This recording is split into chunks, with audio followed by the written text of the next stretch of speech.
We've had some lovely emails. First off, this is from Ian. It's too long. Well, do you want me to read it? Yeah, go on then. The whole thing? Yeah.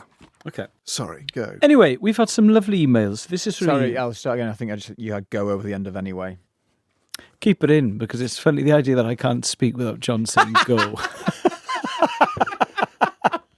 Go on, off you go, speak.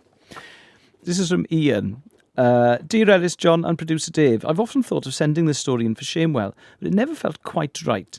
Listening to last week's show, I heard your topic was, what's the thickest thing you've ever done? And I now feel compelled to write, as this is without doubt the thickest thing I have ever done. The story relates to March 2021. I've been working from home for nearly a year, and fidgeting during online meetings was commonplace. During one particular meeting, I was fiddling with my wedding ring. It was quite tricky, but I managed to take it off and started putting it on other fingers. Whilst doing this, I discovered that the corresponding fingers on my right hand are bigger than those on my left hand. After the meeting had ended, I found I couldn't get my ring back on, so I went through to the kitchen, applied some washing up liquid to my finger and forced it back on. At this point, I said out loud, even though I was the only person in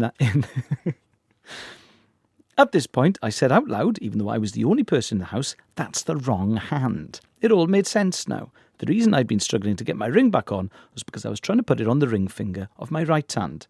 I tried to take it off almost straight away, but without success. It's a horrible feeling, isn't it, getting your finger stuck in something? Yeah. Yeah, I've What's the always last said thing you it. got your finger stuck in? Just like a hole in a fence. I was trying to make a point about holes in fences, and half an hour later we were on the phone to... There was some 999. bollards outside a pub called the Brewmaster in Leicester Square, and after I used to produce... Brewmaster? Yeah, the Brewmaster. It's the one on the corner, basically above the tube station. Oh, yeah, Oh, yeah, yeah, yeah, yeah. opposite yeah, Angus yeah, yeah, Steakhouse. Yeah. So me and Danny Wallace, when I used to produce his breakfast show, used to nip across there after the show on a to Friday. stick your fingers in a bollard. For an 11 a.m. wine. There was some quite heavy boozing back in the day with Danny, John. I won't lie. It's good times, different times, less responsible times. You shouldn't be going to the pub at 10:30 on anyone's watch, really. But I heard that... Oh, I can see it in John's eyes. There's the glint in the eye. He's weighing up whether this is right for broadcast Yeah. or not. And it usually means it isn't. Or whether he can change the names sufficiently Yeah. for the story to retain its impact. I heard that if you are a very, very successful rock star Yeah. and you have your own boat, Right. that someone just comes to your room in the morning and asks you what you want to drink as soon as you wake up. Oh, that doesn't surprise me. Well, that's all right. But it sounds amazing. Oh, it does sound amazing, yeah. I mean, it is... I mean, you could do that. There aren't many Five Live journalists that start their links with, I've heard that. It's kind of the opposite of delivering facts on a news and sports station. I mean, I have a babysitter who looks after my children when we're out. She would go around to your house at 9 a.m. and say, do you want a drink, John? If you paid her. If you paid her. Also, the very little babysitting happens at 9 a.m. I imagine having like just a pint of Guinness in bed at 10 in the morning. That sounds like it's the worst thing in the world.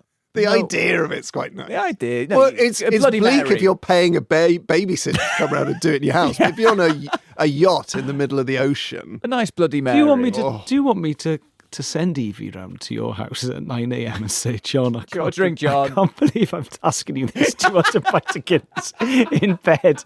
And please put some pyjama bottoms on. well, no, because I would feel down. Yeah. No way. She'd be doing it under duress. No, she'd be paid. Okay. And she's Yes, and she she's doesn't lovely. wanna be there, She's though. lovely, Evie. She'd be really happy and chipper. My kids absolutely adore her. Sue, my childminder, would do it at the weekend if you paid her. No, I don't think I want it to happen in my house. I think I want to be. You want it to happen on a I yacht? want to be on the boat. Okay, we Okay. need to get you on a yacht. Are you a yacht guy? No, not my Is scene. John a yacht guy? Well, I knew the answer to I was only that. asking that because... Well, it depends whose yacht. All right, Roman Abramovich's £350 million yacht. Absolutely. Van Okay, Morrison's yacht. All right, a small catamaran.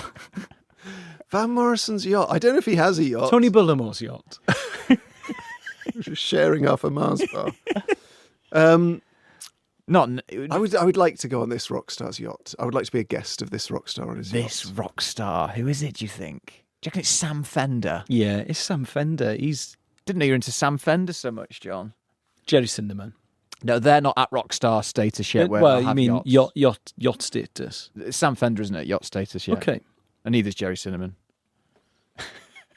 Aerosmith's yacht. Yeah, some in that region. So you're on Anyway. Aerosmith's yacht, and Evie, my babysitter, is. Well, why does she doesn't have to be? Oh involved? yeah, of course. They've got their own staff. They've got their own staff. All right, Evie, stand down. Anyway, carry on with the email. Sorry. So I got my finger stuck in the bollard. Yeah. And, Did you? Oh, sorry. Yeah. You got your finger as an adult. yeah, That's my what I little got my pinky finger. got stuck in, and Danny took many pictures and put them on social media, and I couldn't get my finger out of the little circles that are usually attached to ropes How did in this between the bollards. Oh, Those right. little circles. How did this happen, Dave? Because I was seeing whether my little finger could fit in the bollard, Alice. Why do you think? Because you're up past 10 in the morning. Because I'm a curious human being, pushing the boundaries, pushing the form. How did you get it out? I think I had to get some soap from the pub. Actually, try and just. I wonder if hand sanitizer works. It's not as lubey as it is soap. Some of it could be quite lubey. Yeah. Yeah, okay, anyway. Continue. I tried to take it off almost straight away, but without success. No amount of washing up liquid and force was going to get it over my rapidly swelling knuckle. Terrifying. At this point, I messaged my wife, who happens to be a GP and was extremely busy dealing with more urgent matters than a husband who'd managed to get his wedding ring stuck on the wrong finger.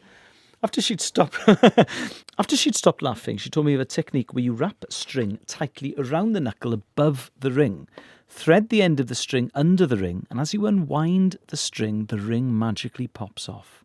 I watched a couple of videos that demonstrated the technique and it seemed simple enough. I had nothing to lose, so I gave it a go. By this point, my finger had swelled up considerably, was not looking too healthy. I wrapped the string around the swollen finger as tightly as I could and threaded it beneath my wedding ring. I then tried to unwind the string to remove the ring, just like in the videos.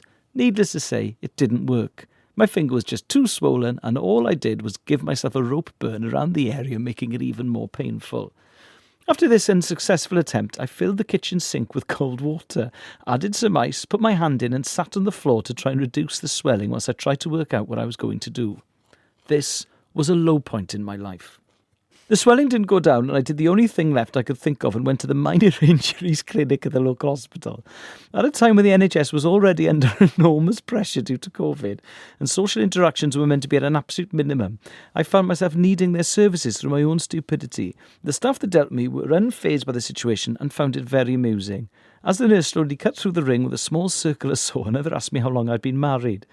At that point, we'd been married nearly 15 years, and when I told her this, she simply asked, "How did you manage to put it on the wrong finger after 15 years?" These words still haunt me and are a reminder of the thickest thing I've ever done. Fast forward to now, and I still haven't had the ring repaired. It was difficult to get to a jeweller last year, due to the various restrictions.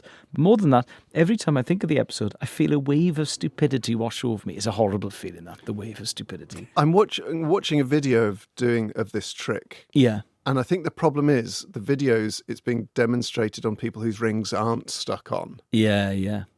That's no good. But it does look like quite a cool trick. Maybe I'll try it one day. I like to think that every now and then we're all entitled to do something that is really daft, and I truly hope I never do anything as thick as this again. All the best, Ian. Oh, great email. But there's that sinking feeling you get when you've messed up and you know you've messed up. And it's going to be hard to put whatever it is you've done wrong right. That's how I feel all the time. Oh, John. Yeah, but you don't always mess up. But I feel like I have. I know you feel like you have. But maybe you can have this as a ringtone. You haven't messed up yet.